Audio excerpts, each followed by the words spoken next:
Hey everyone, welcome back to our channel. Today, we're diving into something super practical. How to open a Lloyds bank account online in 2025. Whether you're a student, a professional, or just looking to switch banks, this step-by-step guide will make the process straightforward and hassle-free.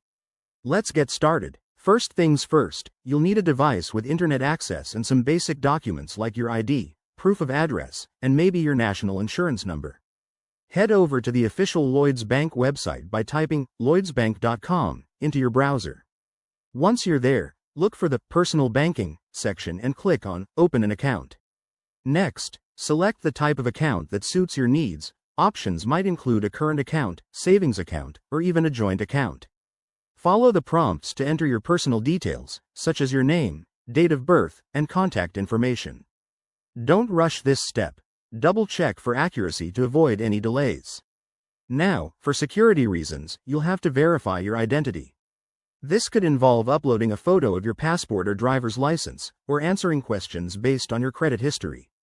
Lloyds uses advanced tech in 2025, so this might include a quick video call or biometric checks. Make sure you're in a well-lit area. After verification, you'll be asked to set up your login credentials, like a username and a strong password. Then, fund your new account by linking it to an existing bank or using a debit card. Once that's done, review the terms and conditions, agree to them, and hit submit. You'll get a confirmation email shortly, and your account should be active within minutes. A few pro tips. Always use a secure internet connection to protect your data, and keep an eye out for any promotional offers that Lloyds might have in 2025. If you run into issues, their customer support is top-notch. Just check the help section on the site. There you have it, folks. You've just opened your Lloyds bank account online.